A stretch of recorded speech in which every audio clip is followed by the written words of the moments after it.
Welcome to the 47th edition of Podcasters. Today with Nick Orlando from Florida. Welcome, Nick. Thank you. Thank you. It's good to be here. Well, glad you could be here. Could you please introduce yourself, the company you work for, and it's something about your experience with conversational AI, generative AI? Absolutely. My name is Nick Orlando. I am a director of product marketing at Amelia, and we have been in the conversational AI space since 2014. I actually joined Amelia in May of this year. Really excited to be working with the team over there. And prior to that, though, my journey in conversational AI has spanned almost a decade, quite frankly. Prior to this, I spent 2 years at Core AI, and then I spent another 3 years at a small company called Clink that was born out of a research lab at the University of Michigan. So I was working with professors and PhDs there to really, get hands-on and technical and get a great foundation in this space.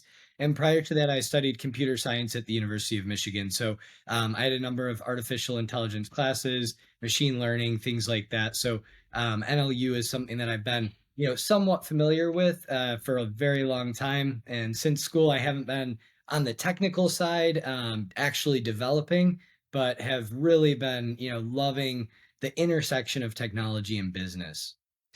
And having said that you're in the business for 10 years, that means you're one of the early ones.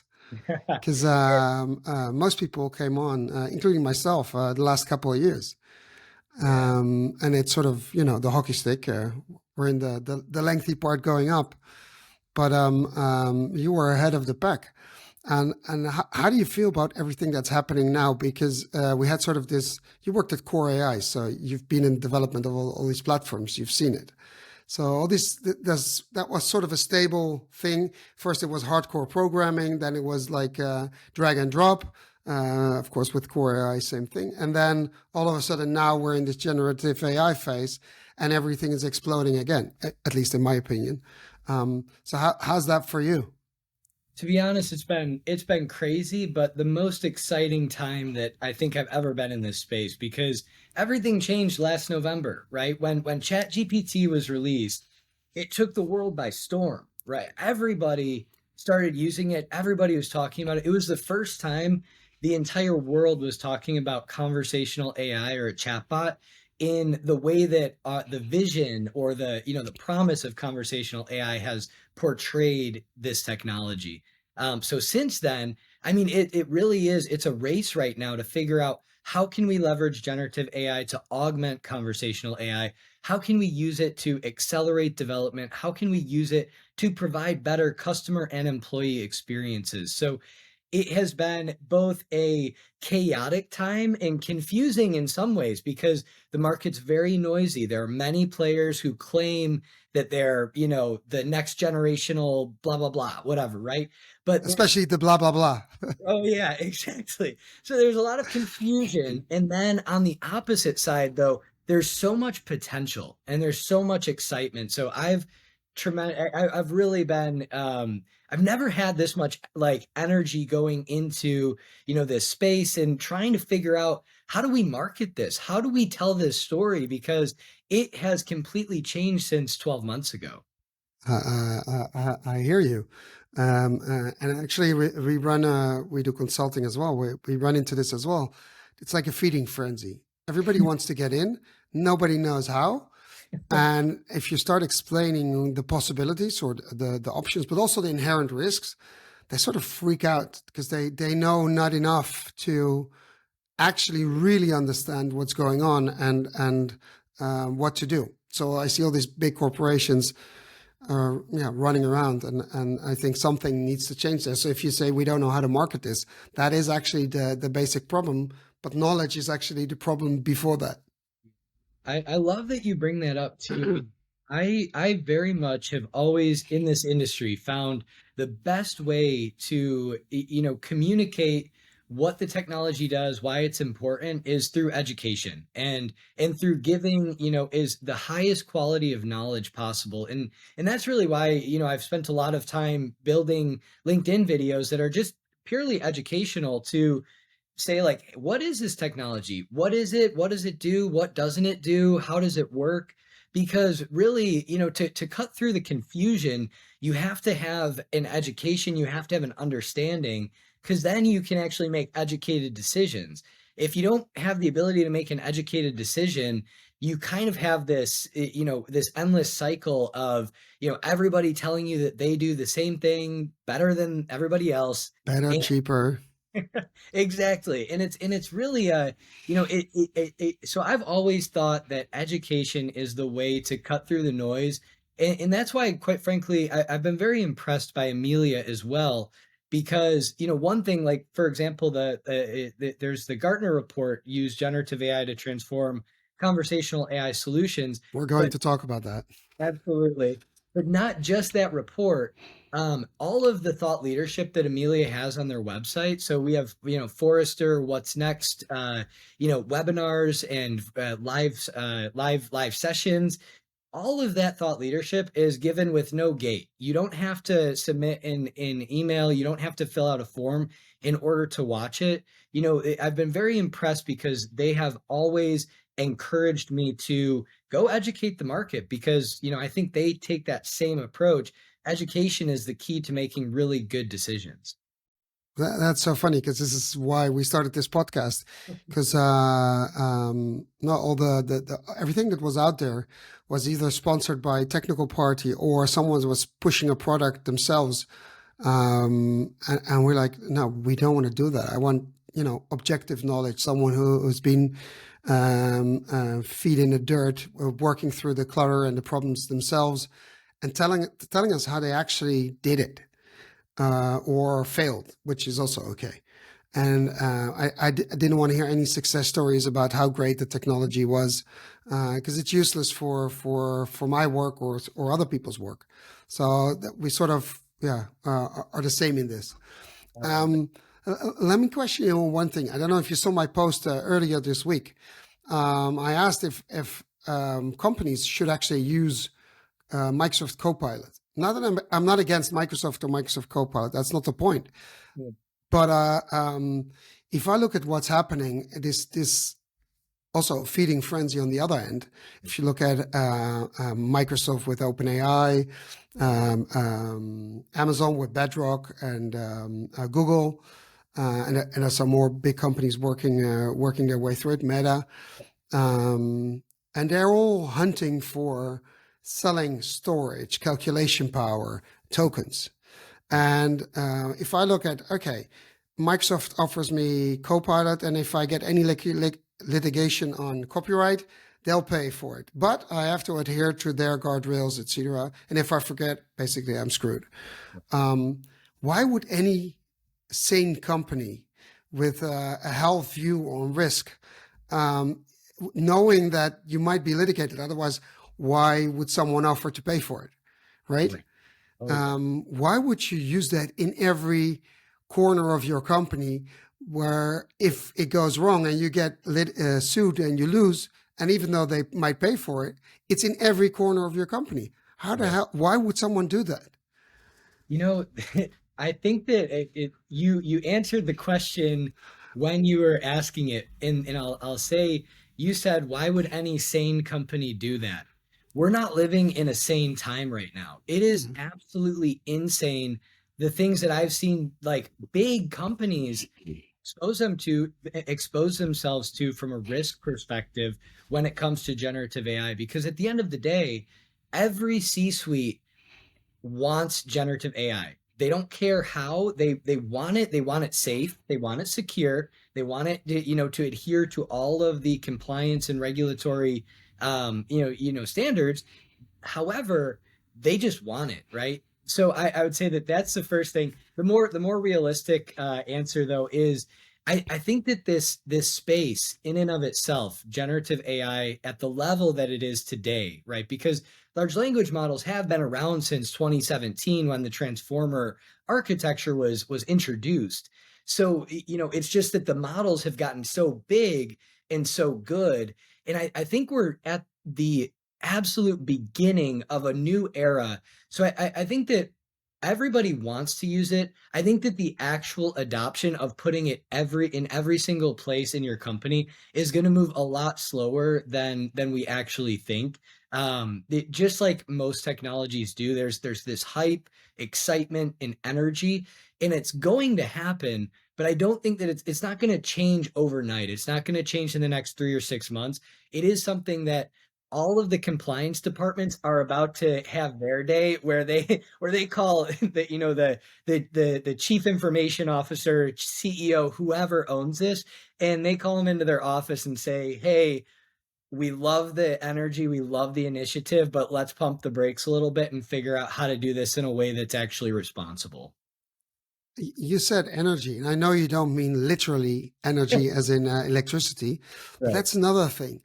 I've been looking into this, and what I see and what I read, and it's been in the news that these large language models, their hosting and the calculation, the way they do things now, it's not even close to being a spot of green. It's everything but green. Right. And I was wondering, and I was interested in your view on this. How should companies that are on the stock market and that proclaim we are green or are greenwashing, or adhering to the ESG standards, which is not a bad thing, by the way. In my opinion, and I'm influencing you now, but hell, what the hell? But in my opinion, if you adhere to those standards, it's impossible to work with any of the current technologies, at least the way they do it in a standard way, Yeah. because it's not green. You're incurring a lot of energy usage, clean water usage, Yeah. which to me does not make any sense. That as a community, we're not saying okay, it's nice, but it needs to be different because this is not sustainable. If you Yeah. want to roll this out worldwide, what is I, your view on that? Right. I love that you bring that up. And I have a couple of thoughts on this topic, to be honest with you, because first off, I do want to acknowledge absolutely it's the opposite of green when we're talking about how much compute power is required to just run these models, right? When ChatGPT was released, I think the stat was it was costing like 100K a day just to host it, right? So on the And one 700,000 liters of clean water a day or something like that. exactly. Like it's actually really astounding in that aspect of it. I think that it's a little bit hypocritical for all of the companies and corporations out there to say that they are, chasing after being a greener corporation or chasing after these ESG standards, all of these things, because at the end of the day, corporations are set up to drive profit, and they might put a different label on that, and I mean that with all due respect, because at the end of the day, those corporations provide a lot of the products and services that run our everyday lives, so we need them. But I think that there's got to be a little bit of a little come to Jesus in a way where it's like we're not able to market that this is green if it's using resources the way that it's using resources. The other parallel that I might So make. can I ask you a question about that? So Yeah. are you saying that in the market there's room or space for companies that know and understand how to do it in a green way and still get decent and good results? Is that what you're saying? Like, okay, if they can pivot or companies enter the market doing that, that is a huge bonus or a huge plus.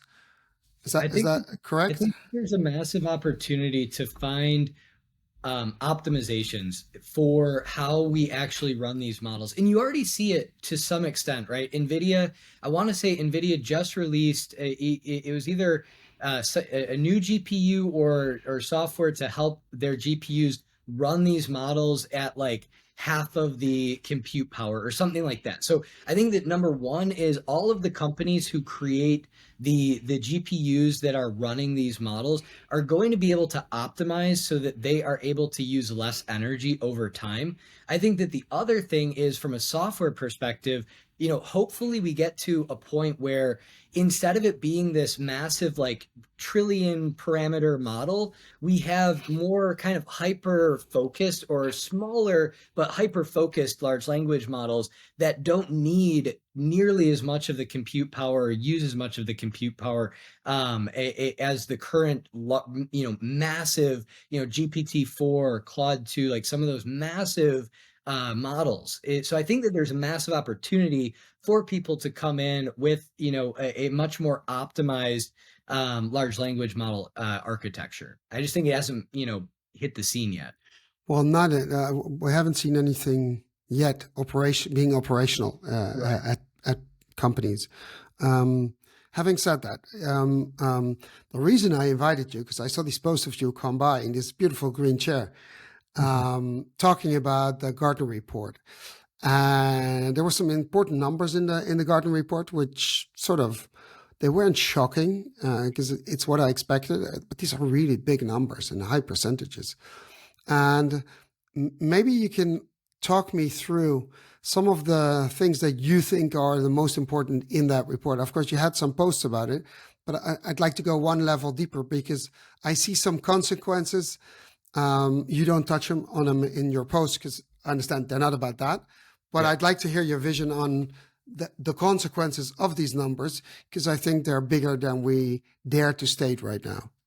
Yeah, absolutely. So, I mean, I think that might be one of the most important reports that was published in 2023 because it's going to drive a lot of the product roadmap for all of the market moving forward into 2024. But I what agree. so the first thing that I found as the major takeaway, right, is this notion of combinatorial AI, which essentially is a fancy way of saying you're going to use generative AI and conversational AI in conjunction with one another to drive better experiences, right? And I think that that hits the nail on the head because conversational AI, it traditionally has a slow implementation time. It isn't very scalable. It's something that also requires a lot of technical expertise. A But lot of what staff. Yeah, oh, absolutely. And but what you're seeing is a lot of the vendors now are leveraging large language models for things like LLM powered FAQs, where you can have an FAQ experience that's pointed to some knowledge base or website, what have you, and it's only going to be it's actually able to verify the source of the information, so you can have an FAQ experience, you know, it, to market much quicker. The other thing is you're seeing a lot of folks using generative AI in the design process to design better conversational flows, to design and develop these conversational flows faster. So I think that there is a massive opportunity and story around how generative AI and conversational AI work incredibly well together. That was the main takeaway that I had. However, you bring up a great point. There were a number of stats and numbers that were put out there that I want to say it was like 2025 through 2027, that for proactive intelligence capabilities, for knowledge worker tasks, for the underpinnings for NLP, that large language models and generative AI are going to augment those areas by 50, 60, 70%, up from, and this was the big thing that I took away from it too, up from most of the time 0, 1%, 2% today. Negligible quantities. Like basically non-existent today, up to 50 plus percent, which, I mean, that is a drastic change, especially in that short of a time frame as well. But and then that's what I wanted to ask about because I saw those percentages. We Hmm. just concluded that a part of the solution in the market is still missing, Yep. right? Because if they want to do this, it needs to be green. Yep. There's no way you can do this because the amount of energy all these companies would use is more than that we're currently generating, probably. Yeah. So that's like a mission impossible. Right. That's one thing. And the other thing it's not being talked about is that there is a part of the technology still missing. So they're assuming somewhere, and it's not talked about in a report, that somehow some technology is going to be developed that runs in between and changes stuff. And the other part is, and I find that missing too, they're talking about these percentages, but there's a human story behind it. And I think we're sort of forgetting that human story. It Yeah. augments the people, but not everybody. Yeah. And that is the worrying part in this. And I'm not against introducing AI. I'm pro. Um, but I think we should not forget the human element. It's not the human touch, but the human element in this.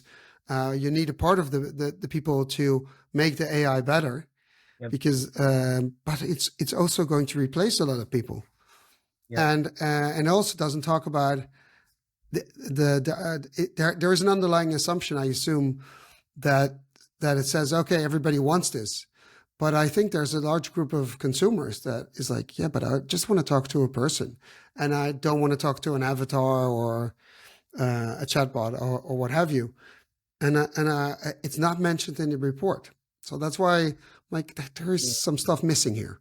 I agree. I mean, I think that, in all due respect to Gartner, it's one of those things where, they're painting a certain picture, right? And in order to paint that picture, you need to maybe leave out a couple of the details. I think that I think that the green part of it, that is critical, right? But I think that that will be figured out. That's a figure outable problem. However, you bring up a great point about the human aspect of it.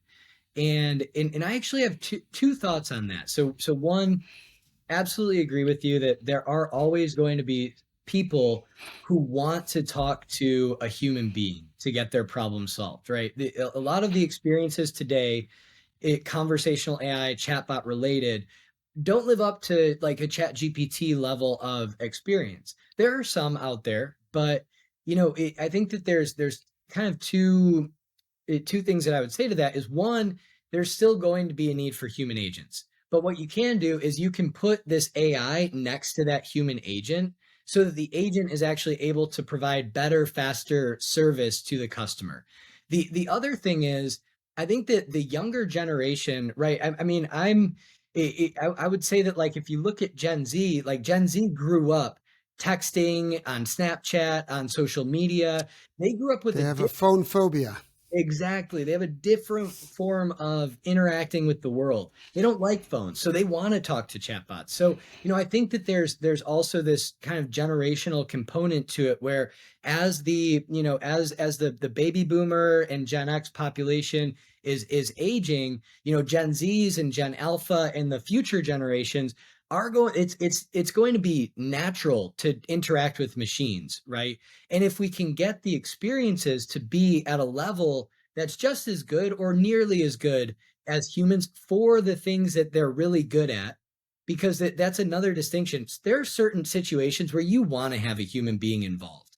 If there's something that is like, it could damage your brand's reputation or you're losing customers, you want to put a human there, right? In the last thing I would say is that there's also an opportunity to repurpose the humans who are currently just answering questions and serving customers, where if you have a conversational AI that's interacting with somebody, gathering information, they can that conversational AI can hand off to an agent and with the context and say, hey, I have Mr. or Mrs. So and so, and they're very interested in learning more about this product. Now's a good time to engage with the human being, and that human's actually going to be able to serve as a sales and revenue generating component of the contact center rather than it just being, everybody says it's a cost center, right? So now it could be an actual revenue generation center. Can I put a case, a possible use case Yeah. for you to think about? There's some discussion we had in our family, um, saying that, okay, I come from a medical family, Okay. and one of my nieces, she's becoming a pediatrician, And we had this, and I train doctors. So we had this discussion. If you're a doctor, let's say you're an oncologist, the whole day you're telling people you have cancer and you will die, or we can treat you. At some point, these people, these doctors, they're also people, human beings with feelings, that they are up to here telling people that they're dying or they're very sick and they need a certain treatment. Mhm. So what if you, and this is just a thought. So what if you would take away that stress from the doctor and have AI, an avatar, or the avatar of the doctor, or a chatbot, or what have you, talk to the patient and explain to the patient you have this type of cancer, and AI generated because we have access to the data, explaining everything, explaining all the possible treatments, and then make an appointment with the doctor to discuss all the options and take decisions. So the bad news conversation is not being done by the doctors, but the doctors are actually busy with trying to heal or make them as comfortable as possible during the last stretch, whatever. How would that resonate with you? Because we had this, I'll tell you what came out of the discussion after that. To be honest with you, I would want a human being delivering that news to me all day and twice on Sunday. I think that I think that there are places where it makes sense to put an AI and replace a human having certain conversations. And I don't think that making it easier on the doctors is the goal or the value that we're providing. I think that the whole point of that conversation is to have a human being. Here's the thing. AIs they can understand sentiment, they can provide empathetic responses, but they cannot be there physically in the room, and they can't put a hand on a shoulder. They can't have tears in their eyes when they're sharing this awful news with the family. They can't express the amount of care that they're going to provide for that human being. So I would say that there's going to be a line and a distinction between what is okay for an AI to, have a conversation about, and where do we really need to have human beings? It's interesting because if you talk about, if not you, but in general, if we talk about customer service agents, we say, okay, let's take away the repetitive and the boring, but especially the repetitive tasks because AI can do it better, right? And here, basically, it's the same thing. It's a repetitive task. You're keeping telling patients they're sick and they're going to die. And here we say, no, no, no, it's about me. It's not about you. So Right. it's interesting that as soon as it becomes about us, right, we change the perspective.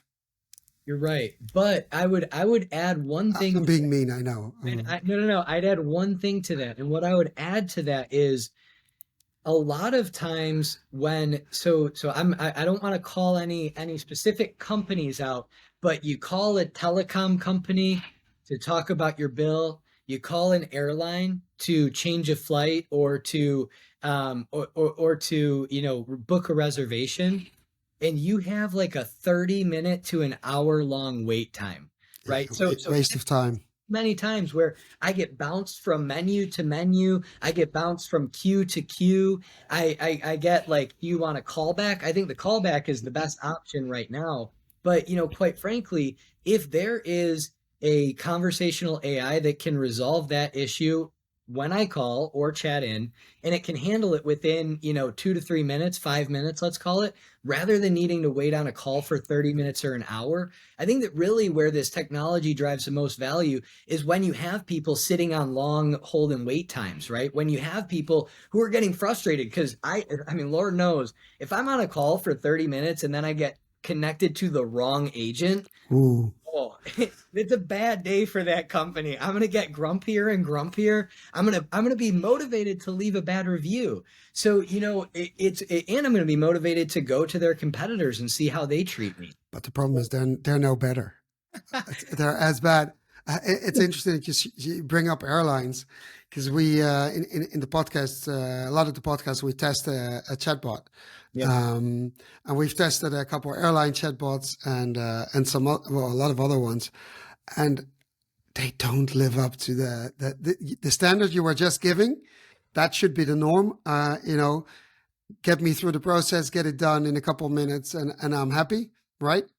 and if needed, I can always go back to a person or ask for a person. But if you get my problem solved, I'm happy. Yep. Um, and we saw this during the beginning of COVID, that where everybody, all the flights were canceled or delayed or what have you, and nobody knew anything. It was a total disaster. Every system failed. Calling or emailing, nobody responded anymore. And I think the level of service you provide should be congruent. Is that a proper term? Yeah. With your brand or your branding. And Yeah. what we see, or in Europe at least, but actually we tried Virgin Atlantic. That was a horrible. Maybe they improved now. Um, you would assume that the level of service you get on a flight, the way the brand is positioned, you get that in a chatbot. You deliver this at the same speed with the same service in that bot, and most of them fail doing that. And my worry is that even if you introduce generative AI, if they don't understand, or the people building the bots don't understand how to bring in the voice of the bot, AI is not going to make it any better. Maybe even going to make it worse, because you probably have seen this too. A lot of companies introduce generative AI and they think they're doing okay. A lot of the platforms do it, but most of them are breakable. Most of them are hallucinating, whether they like it or not, or prompt injections. They say they're okay. What we get to break most of them. So my worry is that if not done properly, it gets worse, not better. What Yeah. do you recognize that?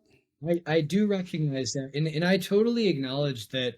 I mean, in general, most of the chatbot experiences that I have are lackluster. And that's what I would say to that, is that not all chatbots are created equal.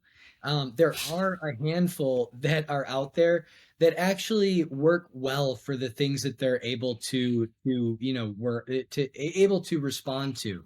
Um, I think that you're right that generative isn't it's not a silver bullet. And I keep telling people this. Like everybody, it's weird how I go to conferences and I'll talk to people and they're like, "Oh, so is your company just using GPT-4 and you're doing everything with GPT-4?" And I'm like, No, like you that's not how this works." And they're like, "Why? It's the best thing in the market. It's the best thing in the world."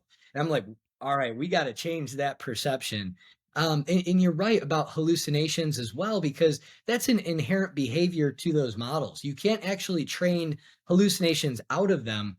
But what I would say is that, again, this actually brings up a great point about the combinatorial AI, is you can take some of the very great conversational experiences from generative, and then you can pair it with some of the guardrails around conversational. Because what you can do with conversational AI is you can put the guardrails around what you are and aren't saying back to a customer or end user, and you can also put guardrails around the fact that you need to verify that whatever information you're saying back to the user is correct, right? I mean, that's a huge thing. So I would say that if you combine them in a very good way, then you can achieve a better experience. And what I would also say is that, these things take time to get right. Like let's be realistic. If you look at a lot of the early, a lot of the early internet days when websites were just starting and being created, look at the experiences you had on websites and what they were actually able to do, 20 years ago versus today. So, I think that this is such a new space. I mean, really, 2014, 2015 is kind of when I mean, NLU has been around for a long time, but it's always been parts of speech tagging, identifying the nouns, verbs, and adjectives in a sentence, and then trying to map that to some rule. And it's been very much like these decision trees that don't provide a good experience. So I think that part of it is also just the time that it takes to implement these large scale projects where it's not quite straightforward. The best thing is when these things are in production, you get a lot of data to actually improve the experience. And what I see actually in the market a lot is people not capitalizing on the data and the ability to actually improve these experiences. That's one area of focus that Amelia really puts a lot of effort into, is how do you have a continuous feedback loop to, improve the technology that you've already built, but also identify new use cases so that you can have a more holistic experience. And it's not perfect today. I'm not trying to preach that we have cracked the code and solved every single problem in conversational I AI, wish. but we acknowledge the shortcomings, and we have a lot of plans and in technology to actually address those shortcomings. I have two questions. One is, you said in what you just said, you said you need to verify if the answer is correct. How would you guys do that? How would you go about verifying if the answer is correct? Yeah. So that's a great question. When it comes to LLM powered FAQs, so essentially what you're doing is you're taking an LLM and then you're providing a context for it, right? You're providing a specific knowledge base that it's able to answer questions from. So essentially what you're able to do is somebody asks a question, it's going to generate a response, but then what we do is we can provide an actual link to where we found that response as well, or where you can find more information on that topic. You can provide the source material for it. So that's in the FAQ Who scenario. needs to verify it? Is it not? It's not verified automatically. It's the person has to verify themselves. No. So it is verified automatically. What I'm talking about is from the perspective of the business who's implementing it. Okay. When you're doing all of your testing to make sure, because this is pre-production, right? Ah, This is okay. all So pre-production. So I this is thought in production you would okay, got no. it, So, got it. so, so I'm the builder of the experience, right? So this is all in pre-production. We're able to verify, but then what you can do is in the actual end user experience, and there's a couple ways to do it. It's more of a design question for how you implement it, but you can surface that link. So essentially, some of the things that I've seen is it will surface the answer, and essentially what it's doing is it's taking the answer and then it's generally summarizing it. So it's providing an easier to understand response. And then what it'll say is to learn more, click this link, or to read more, find out more, learn about this in more detail. And then you click the link and it'll take you to the page where it found that response. And you can actually learn more about whatever you were asking about. So that's the FAQ experience. The other side of it is for more transactional or these conversational experiences that have some sort of action at the back end of them. And what I will say today is that today most companies are using generative AI to design conversational flows, and they're still using responses that are known. And then the other part of that is that we're using generative AI, or a number of players are using generative AI to create multiple different responses so that you could have, maybe it's like 10 different responses to the same question. So it's not actually a generative response. It is a known response. So what I mean by that is on the transactional side, you're not actually seeing pure generative being unleashed in the wild. You can't do that because you really can't take somebody's financial data, their healthcare data, any personal information, and turn it loose on a generative AI, because like you said, there are prompt injection attacks. There are these things that essentially somebody can jailbreak the LLM to get information that the company doesn't want to provide. So from a safeguard and risk perspective, that's why the conversational AI platform is pretty critical, needing to have HIPAA compliance or SOC 2 compliance, or what GDPR, whatever the compliance or regulation is, having those safeguards around it and making sure that you do provide varied responses, but in a controlled manner, right? You can't just turn a generative AI loose on customer data in a very risky setting like that. But basically, you're saying use an LLM to create intents and utterances. Um, but that was actually a follow-up question I had. Um, in your vision, if you look at conversation designers right now, and it's a bit like where people that are copywriters. Yes. They have this long neck and this piece of sand or beach, and Yep. that head goes straight Hmm. down into the sand. Because what I see is that a lot of companies, a lot of platforms are still working with intents and utterances, which have to be done manually by conversation designers, and Yep. they're and it's not that their conversation designers are bad, but there's so much information coming out all the time, Yeah. and the lack of communication between marketing and communication departments and the conversation design people, usually under a different boss, Mhm. as you are well aware, and I think that is a problem. Um, that part of the business is going to disappear, and no one wants to say it, but because it's hurtful and people are going to lose their job and their jobs are going to change. Yeah, but let's be real. The amount of time generative AI can generate questions about a piece of text, there's no human that can do it at that speed. Impossible. And Yeah. answers. So I absolutely agree with you. I would disagree with you though on conversation designers going to be kind of like replaced by AI. For that part, for the intents and utterances part, I'm Mm. talking about.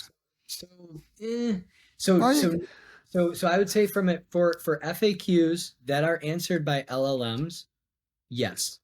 However, today right now, because here's the thing with large language models, another one of their shortcomings, right? A large language model isn't actually following a business process.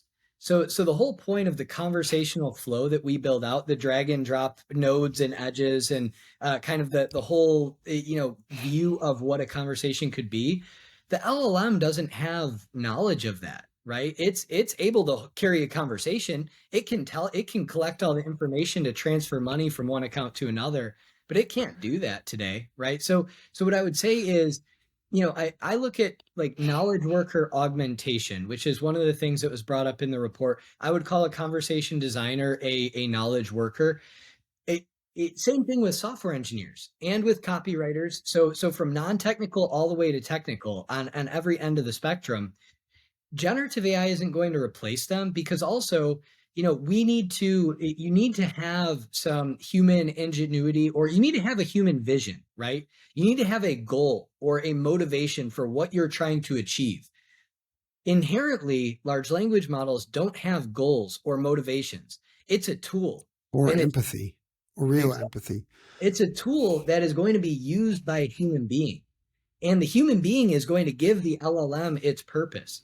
So what I would say is it's not going to replace them, but what it is going to do is it's going to make conversation designers able to develop good AI much, much quicker. Same thing like with software engineers. It's going to make them able to develop good code much quicker. Same thing with marketing folks, right? It's going to get you to your first draft of a blog or a white paper, or, whatever piece of content that you're creating in a tenth of the speed, right? You can get it in a minute, and then you can spend most of your time editing, really actually thinking creatively about what is this narrative, what am I trying to do, or from a conversation design perspective, what experience is actually what feels natural and kind of human like.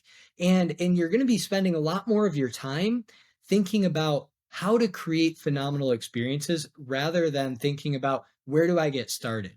So I think that it's actually going to lead to an increase in the quality of all of the content that's being created. That's an interesting thought. Having said that, how does Amelia, or you for that matter, view? You talk about these great consumer experiences. Now we know a lot of the chatbots don't do that, or don't do that yet. Yep. How do you approach a company that has a horrible chatbot, and how do you tell them it sucks and that they can do so much better, whatever technology they use or could use? How do you Yeah. do that? So there's a couple of ways. Okay. So one way is if you're in a meeting with the company, you can say, and let's say that we have a parallel experience. So let's say that we have a similar type of intent model that's built out, similar intelligence. We can say, all right, let's use yours and let's use ours, and show don't tell, right? And what you do is you try and break it intentionally, right? Instead of saying like, hey, how much did I spend? You know, you say, oh, hey, I was in Scottsdale last weekend for my bachelor party and I spent a lot of money with my friends at restaurants and I really wanted to know how much I spent so that I'm, not late on my bill. And you put in an utterance that would generally break a conversational AI. And then you see what happens, right? You see if their experience can answer it, you see if our experience can answer it. The other thing that's really important in these conversations is talking not only just about, hey, your chatbot is bad. I think that it's more about what is your long-term vision with conversational AI? Because at Amelia, we really look at ourselves as partners to our customers. We don't call them customers, we don't call them clients, we call them partners because this is a journey. This is something where the first version of your chatbot, it's not going to be 100%, right? It's not going to be all the way there. So what we do is we do a good job of setting the expectation like, hey, this is a partnership. You guys are going to make some mistakes. We're going to make some mistakes, but we're in it together. We're going to grow together and we're going to iterate and work together to make sure that we're bringing this vision to life. So I think that it's really about making sure that you set proper expectations. I think that it's about saying like, look, we know that you've put a lot of time and effort into what you've already built because they have, people put a ton of time into building these chatbots. So you don't want to call a baby ugly. What you want to do is you want to say, look, we It know needs to grow up. that you're here, but what we want to do is we want to take this and we want to make it what it's supposed to be. And we can leverage what we can from what you've already built. But what we want to do is we want to be committed with you to delivering on the promise of conversational AI. That sounds good. But now my observation. Um, how many times did you run into a situation where then they open up the box of Pandora and you get to see what tech stack they use and you look at it and you say, oh my God, did you guys actually think about what you were going to do and then buy the technology, or did you first buy the technology and then found out you couldn't do what you wanted to do, or this is the best you can build? How often did that happen? That's question number one. And question number two is then, how often did you see C-level executives actually never having tested their own chatbot and then being surprised as it produces, well, not the right answers and not the right experience, not the voice of the brand? Yeah. That's a great question. And I would say it happens to the first question of yours, right? It happens quite often where we're like, whoa, like, why did you design this way? And that's, I would say that that's not the fault of the company because really, in order to build good AI, prior to like like drag and drop interfaces has made it a lot easier to build, pretty comprehensive flows. But before that, I mean, you were ripping intense entities and in trying to kind of piece together this Frankenstein in a way. And what I would say is You're not you making friends here. I know, but it gets better. It gets better. So Cool. so the reason I bring that up is because honestly, you needed a master's or PhD level in machine learning to build high quality chatbots with the technology and tools that were available. Let's call it 3 or 4 years ago. And that's not anybody's fault. What I would say today, you have a much different world where now there actually are conversation design best practices and principles. You have different actual frameworks for conversation design for how you should design conversational flows, right? Before it was a lot of times just, okay, well, I have this notion of intents and entities, so I need to create, I need to create 500 intents or whatever it may be. With the way that we design these conversations today is much different, and it works better with how human beings think. So it lowers the barrier to entry to build good AI. So now you don't need to be a PhD or master's in machine learning. You could be somebody who is just a very analytical person and has some design thinking capabilities. You could be a UX person, or honestly, we're getting to the point where a sharp business analyst can design some of these conversations. To answer your second question, That's a really interesting question. And what I would say is it really depends on the company. There are companies where I have seen executive leadership, including CEO, but also the rest of the C-suite, who are incredibly present, testing the chatbot, seeing if it works, seeing if it doesn't, seeing what they like and don't like. There are a lot of companies out there who do that. But with that being said, there are also a lot who aren't doing that. And I think that, to be honest with you, the success of the conversational AI program is somewhat dependent on the level of presence that those leaders provide. Because if they aren't invested in it, and if they can't speak to how good or bad the experience is, why is anybody else going to care, right? It's got to start at the top. And this is interesting. You're saying this because because this is the link back to the Gartner report. If you look at the numbers, they're projecting Yep. and the outlook they give us on the future, which is in numbers pretty shocking. Yeah. And then see that, in my opinion, the bigger part of the C-level or C-suite people are not that involved in the chatbot and conversational AI programs because it's just a chatbot, but it's a game changer. It Yeah. could be a game changer. Let me put it that way for Yeah. your company, especially if you're customer service intensive or you have a lot of internal processes or procedures. Having said that, how the hell are they going to strategize on something as seemingly important, if we read the Gartner report, of introducing conversational AI and chatbots, or actually the combination of the two? Um, how are they going to lead if they don't know? And they don't, well, I wouldn't say they don't care, because they're all talking about it, but most of them have no idea, literally no idea.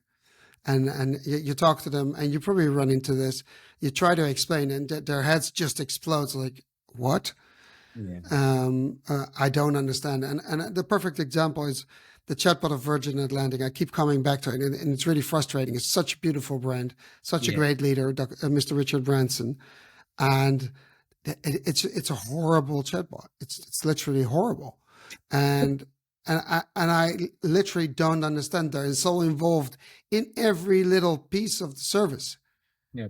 right? And this little piece, that's not paying attention to it. Well, we feel and think, we both think the same, I think. It's looking ahead, it's going to be one of the major touch points of your company.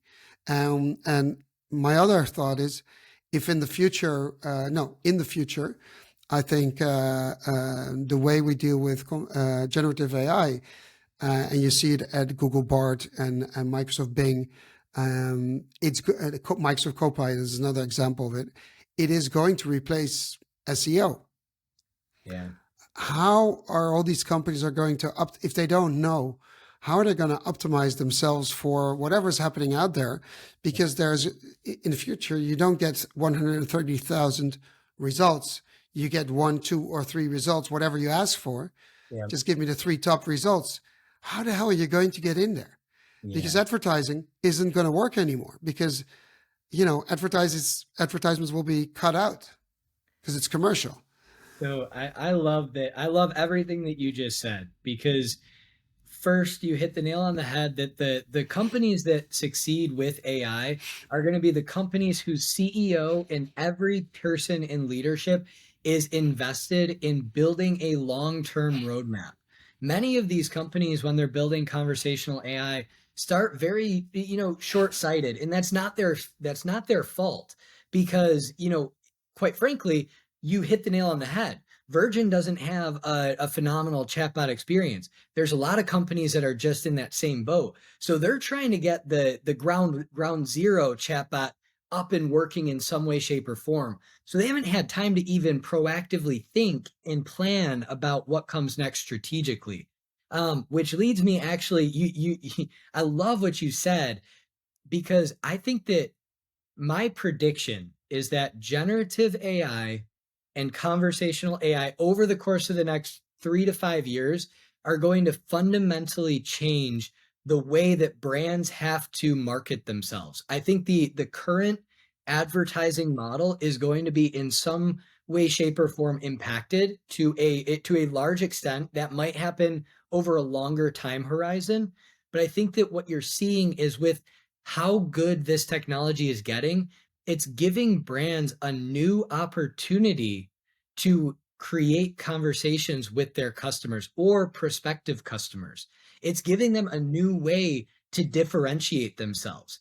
And the really savvy companies whose leaders are watching are going to know this.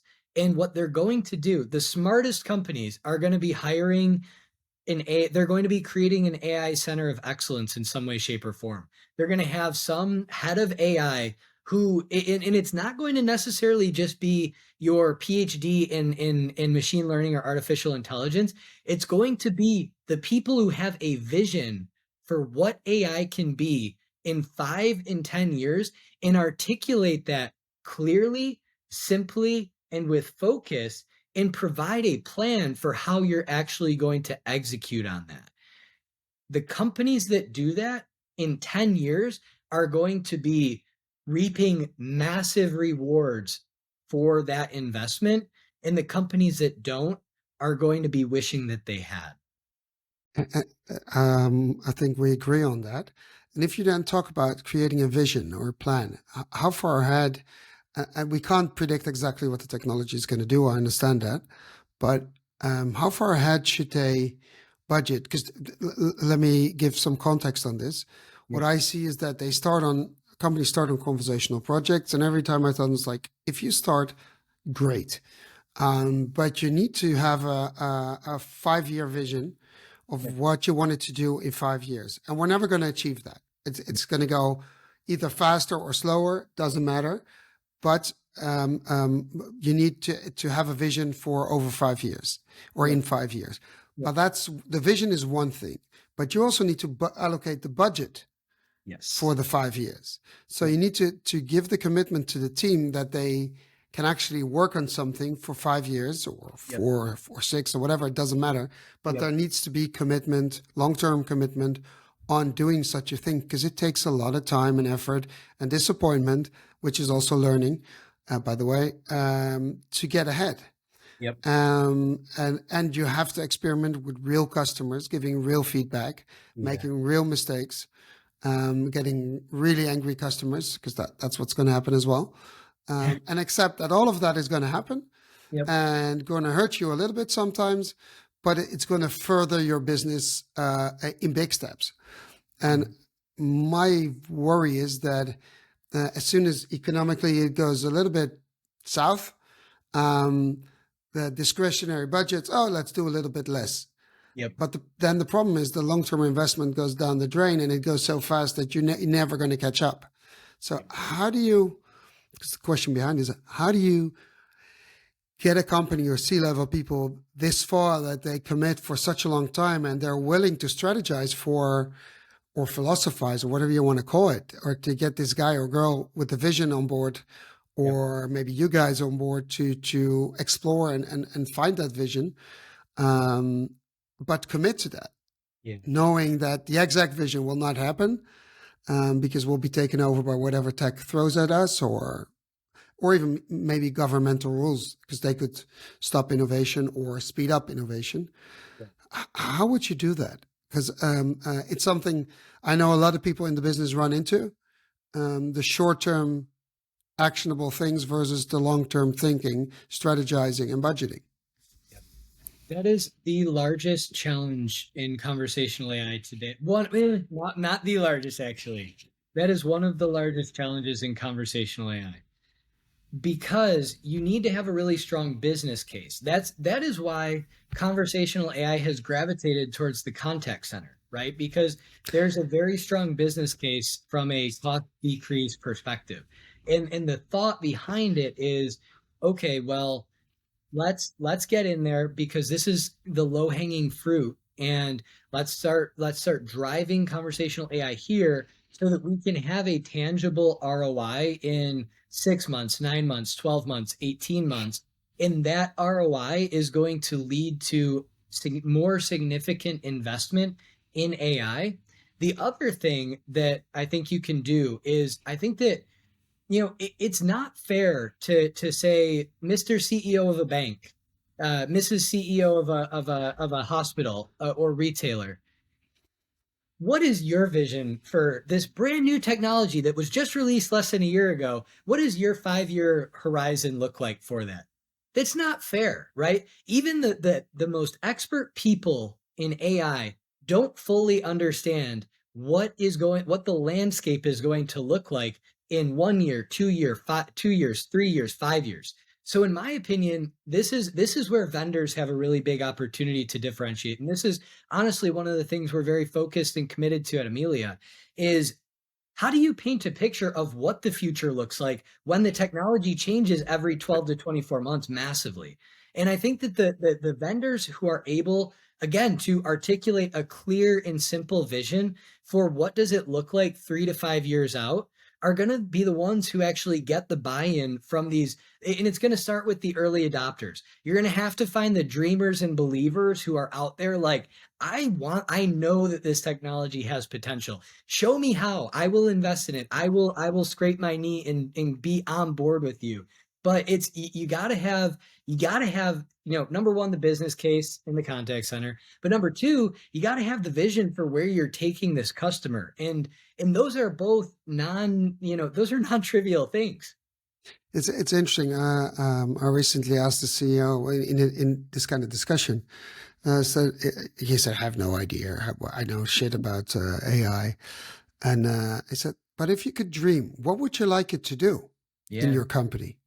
And that was an interesting question. So he started dreaming and came up with things. I was like, "Yeah, but we can do all of that already. That's not, of course, that would be innovating, Right. but within your company, those are things that are actually already possible." Yep. And they kind of like, "Oh, but why is nobody doing this?" Yeah, well, because it takes a lot of money to get there and to get it right. Because technically it's possible, but that doesn't mean it's a straightforward working solution. It doesn't work like that. And that's where the interest comes, but also the insecurities, I would say, Yeah. because I think part of what's happening in the boardroom is lack of knowledge, Yeah. insecure about the inherent risks that are in a lot of cases not solved yet. Yep. Um, um, Lack of vision of the team members in the board. Yep. So I think there's like this collective scare of how do we manage this? And I think we started off with education. Yep. I think there, and I haven't seen anything other than courses by Yale, or Harvard, or MIT, or whatever, Yep. or Google even, or LinkedIn. But they're not tailored to their needs. They're either very technical or working from the ground up. That they don't give a shit. They need Yep. to learn how to strategize with something they have no clue where it's going. Yeah. Basically, the mistake Kodak made with digital photography. It came Exactly. up. They didn't embrace it. They had the patents for crying out loud, and they didn't adopt it because they thought, no, it's not going to happen. And nobody exercised the what if scenario. What if it does happen? Yep. Where are we? Yep. And I think a lot of the companies are in that space now, or in that place, as Kodak is. There's the digital photography, saying AI, coming up, and it's going to disrupt their business big time. Yeah. And Yep. and we need to find a way. I don't have the answer yet, by the way, Yeah. but we need to find a way to educate board members to do this properly, to be the great leaders that companies need in order to follow. Because then you'll see the organization will change and follow, and start thinking about, okay, how can we do this? And I think in times of that you are making money, those are the times to invest in this kind of technology and vision development. There's a lot of companies that can help with that. Yep. Although the other part is a lot of companies have a vested interest in you developing that strategy so they can sell you something. Yep. That's the other part. And so it's a bit double, I would say. It is. Um, It is. but yeah, and I don't know, maybe how to educate these people without ourselves being in the boardroom, because that's the problem. They need to know and learn this before they talk to us. Oh, absolutely. I think that, and I love that we're bringing it back to education here because you're absolutely right. The way to kind of move the needle forward on this technology and the adoption of it in the enterprise is through education. And it can't be salesy. It cannot be pushing a product. It can't come with a $5 or $10 million price tag. But what it can come with is all of the information that they need to make educated decisions. And to be honest with you, that is again one of the reasons why I have been and am committed to continuing to make these short videos on LinkedIn, and why Amelia is very committed to thought leadership. Right, I think that is a way that we have differentiated ourselves, and they've done it for a long time since before I was there. But you need to have high quality information that's educational, and it's not telling them come buy my product, come buy my service, because quite frankly the landscape has changed. Even you mentioned it a couple minutes ago, where when you go to Google, it's not going to be 2 million results, it's going to be 5, and that's a much different advertising landscape. That's a much different, and these things are going to be doing SEO. And I mean, the thing is you really need to, you need to kind of show them what are the things that we're working on now to help, kind of lay the groundwork, lay the foundation. But really, the cool thing is, and this is why I'm so excited about this space, is because there aren't many people who've created or who have imagined the future with generative AI yet, in how it impacts enterprises and how it changes their business model. And that is what I am fascinated by, and that's what I actually love, kind of spending my time thinking about, because really that's going to be the key that unlocks the door to move forward with this technology. And if you can paint that vision, if you can educate them in a way where because here's the thing, I don't know a CEO's business better than he or she does. But what I do know better than them is AI. So if I can give you the education on what this technology can do, you can figure out how to best apply it to your business. And then we can work together to figure out how, or, go with a different person. That's fine. If I'm not the right person, or if we're not the right company, go with a different provider. If you don't believe in us, that's okay. But you know what? We're going to keep providing educational material. We're going to keep providing high quality content so that we can make sure that when the C-suite is talking and having these discussions, you know what I want them to do? I want them to pull up the webinar that we posted from Forrester, What's Next in Generative AI.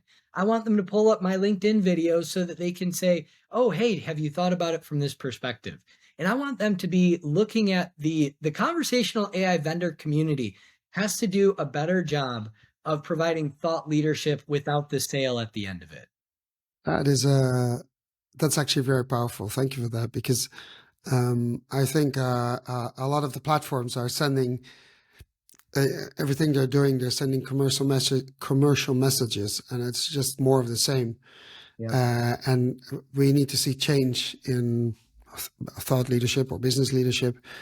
So we agree on that, but I haven't quite figured out how to reach them and make them aware of stepping out of the daily things. Of course, they're thinking about it, and I know it's a topic in the boardroom.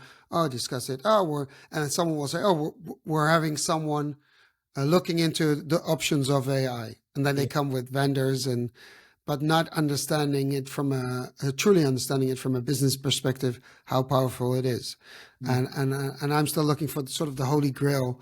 How do we prompt inject AI in boardroom discussions or generative AI understanding? Maybe we should build a chatbot for C-level, C-suite people, saying you can ask us anything. This chatbot's only for C-suite people. You can ask anything about conversational AI, generative AI, or AI will give you a comprehensive answer for what you need in the boardroom. That's actually a really cool one.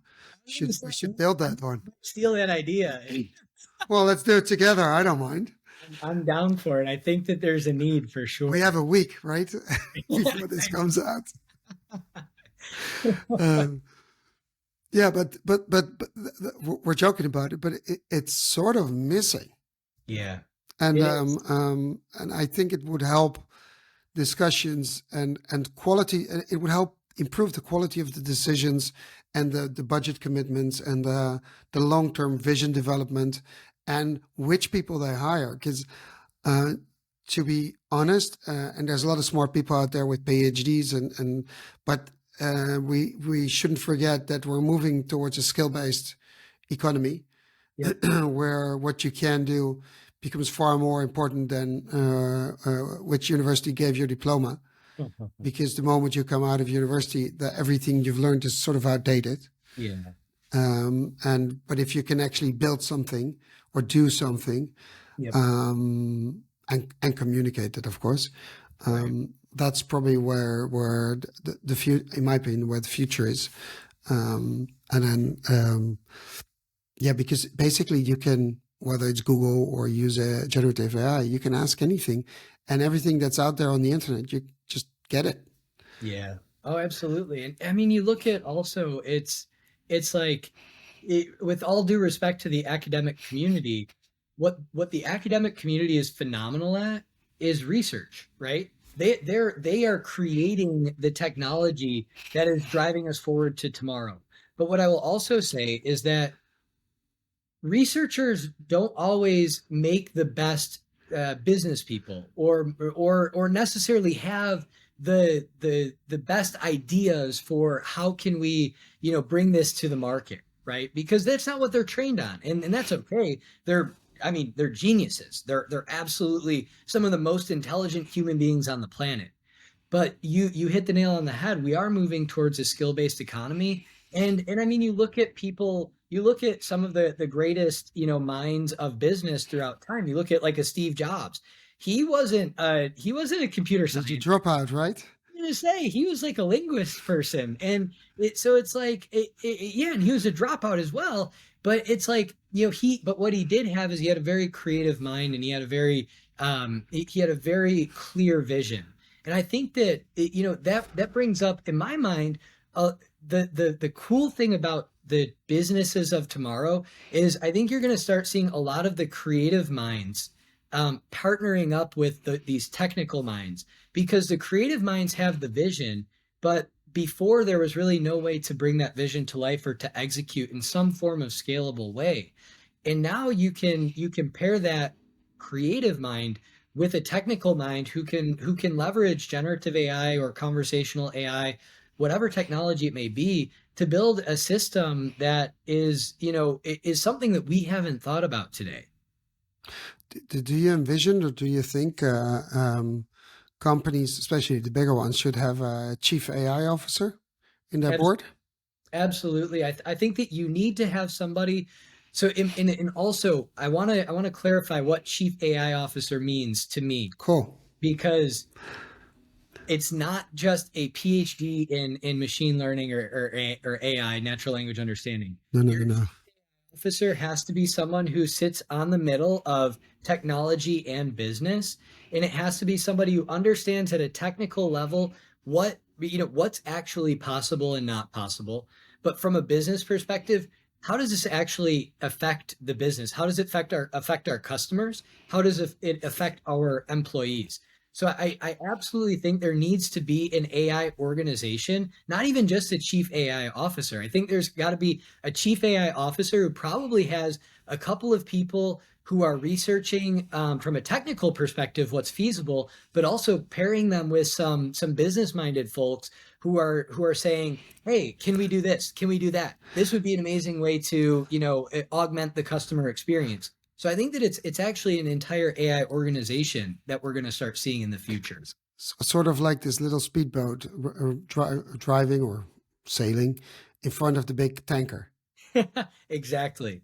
Exactly. And basically developing the engine which will propel the big tanker in the near future. Yeah, I believe it's going to be. I think that there's got to be an AI lab at every corporation or every company out there, that is not tied to the current operating model. They have to have autonomy to go explore kind of like new ways of doing business, because really generative AI and conversational AI fundamentally shift the way that we do business. I agree. I totally agree. But now, for a lot of companies to have their own AI lab, that's probably too expensive because it will take time to generate any revenue. Will Yep. be a cost center. You know what they'll do with cost centers. Yep. So I would have envisioned like having a network all over the world of AI labs with, you know, smart people, skilled people working there and doing different stuff for different companies, to being there like external AI lab and maybe taking in one or two people of that company, Yeah. working with them to create or strategize or whatever, and then come back with a model where they say, oh, here, this is what we could do. It's Right. at scale, it's small, Yep. but it's a proof of concept, and keep doing that until you hit the right nerve and say, okay, this is scalable and this is what we could do. And I think that's far more cheaper because then Yeah. you take advantage of all the other knowledge that is developed there or the mistakes that are being made there for other companies. And otherwise, we're doing the same shit in all the companies, and basically we're wasting money, but also talent, in my opinion. So yeah, I would say that, like having an independent network of AI labs working Yeah. together all over the world with companies, but that might be a better idea. I like that idea. And I think that, I mean, honestly, like OpenAI was founded or created to be an AI lab that was more of a nonprofit, rather Nothing than, left of that. right. Yeah, I was going to say If once you you look get at the bills they're sending, 10 billion from Microsoft, it's about money. but Microsoft was all about, okay, they want to sell Azure Yep. storage and Mm, and servers, and they needed something that sort of corners the customer, and I'm totally, yeah. I'm more, how do you say that, morbid against it, Yeah. because it you get a total lock-in your company, your storage or your cloud, on one hand, and your generative AI model.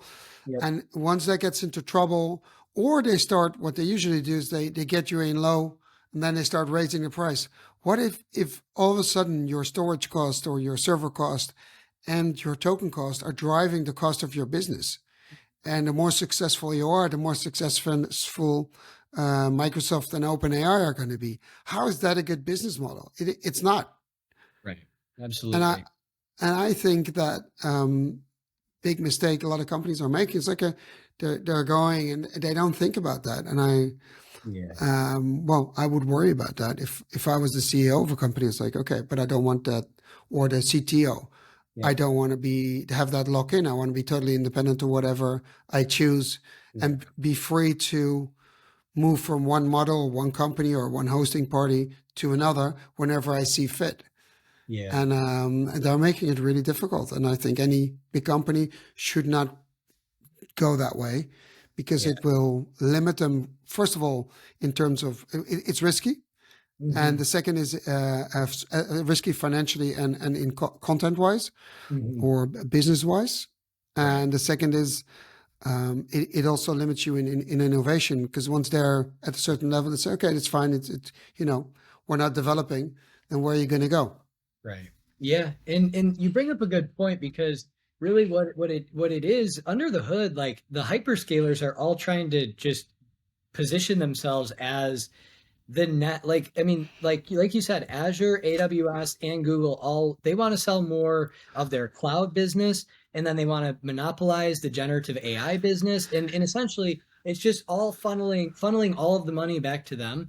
I think that that's why it's really interesting that so many open source large language models have been created, which can be hosted in your own environment. They're expensive, so I think that there's going to be a need for some very well-funded startups to come onto the scene who can afford to actually have their own open source model in-house that they're leveraging.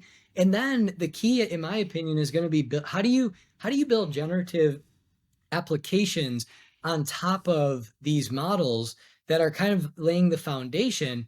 And those are going to be the things that then you can sell to the enterprise, in my opinion. I think that there's a whole world that is about to be created. The problem is, like we said at the beginning, the greenness, number one, but also the cost of these models is just so exorbitant that we can't necessarily do it today. However, I think that that's shifting as the cost of these models go down to use, and as the ability to host open source models for a reasonable amount of money, where you're not just funneling all of your money back to Google, Amazon, or Microsoft. I think that there's going to be a whole kind of new world of possibility that opens up, which is really exciting as well. I have a last question. I agree, by the way. I have a last question for you. Yeah. If you could give an advice to C-level executives, um, right now they don't know shit yet. Where do they start? How do you get them started on something to read, something to watch, and don't say your own or my podcast? I understand that helps too. But in general, what content wise, where do they start? Because it's so much. If you look at LinkedIn, the amount of posts with new stuff coming out every day, it's impossible to keep up. Really impossible. Yeah. So where do they start? Is it finding a good partner that educates you in the board level, in the boardroom, and helps you strategize? Is that the fastest way to success, or just start reading and Googling, follow a course? What would you say? Go do this, I or would some. say so. I have three places to start. So number one, I do agree with you. Find a trusted advisor. Find somebody in the industry. The problem is you need to also validate their credentials in that they're giving you good information, right? So that's number one. Number two, I would say go to the industry events, right? Go to the generative AI and conversational AI conferences where because there you can actually separate the real from the noise. Go talk to 10 different people who claim the same thing, but ask them to paint you a picture of how they would apply generative AI to your business model. And then figure out, and maybe that's the way that you identify who is going to be that thought partner kind of in the boardroom with you. And number three, honestly, this is probably the easiest way for them to get started. I would go to ChatGPT, I'd go to Claude, I would go to Inflection AI has Pi, and I would just start there. Start by interacting with the technology, because you got to eat, like we said earlier, the CEOs and companies that are going to succeed with AI are the ones who are actually trying out the products and have their hands in the weeds testing out these technologies. So go try start with ChatGPT. Ask it questions.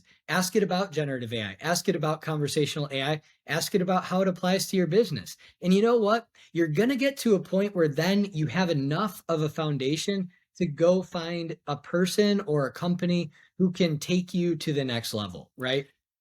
You've just weaponized the LLMs. I know. I don't know if that was a good answer. No, it was a good answer. Um, it's interesting, but then we have to get them behind the computer and do that. Yeah. My worry is that they're like, yeah, that's it's in Dutch we would say it's far from my bed. It's not for me. Um, The alternative is take their most trusted person at their company, whether that's another C-suite, whether it's a chief of staff, whether that's whoever, and say, hey, can you create like a deck? Can you create a 20 slide deck on what this technology is, what I need to know about it, your key takeaways, and how it's applied to our business? And and give me 10 use cases we could apply, and what do you exactly. need to do that, and then Yeah. you still don't have to decide, but you understand what's happening. Yeah. That's actually the last one is actually very actionable, and if you can't do it yourself, ask a trusted advisor or a consultancy company. Actually, I would advise to take a smaller one instead of the bigger ones, because they'll be immediately selling their software or whatever they have. No, don't go there. We'll just take our software. You're fine. Just um, trust me. You got to buy this, and then we'll tell you about it. especially to trust me. Yeah. Wait until you see our bill. Yeah. Oh, yeah.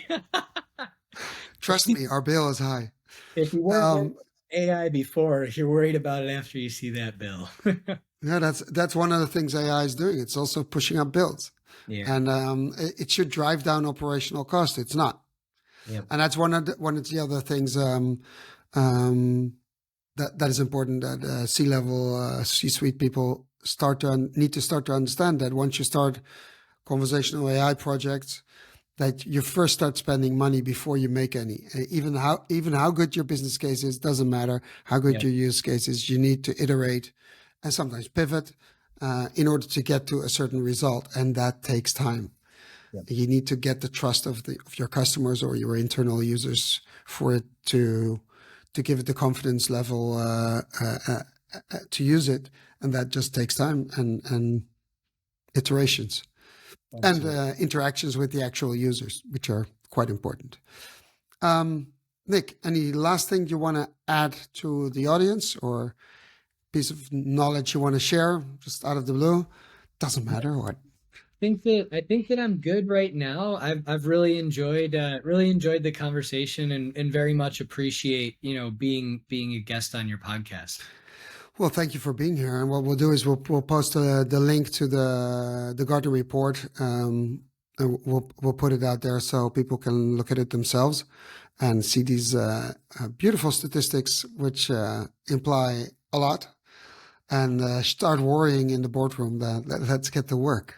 Hopefully this podcast and that report start they light a fire under some of these C-suite throughout the enterprise space so that they can start making some really great decisions.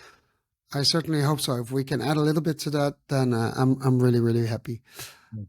Nick, thank you very much, and well, keep me posted on new developments. And if so, then or some major report you say we need to talk about this, just give me a call, and then we'll revisit this and talk about that report.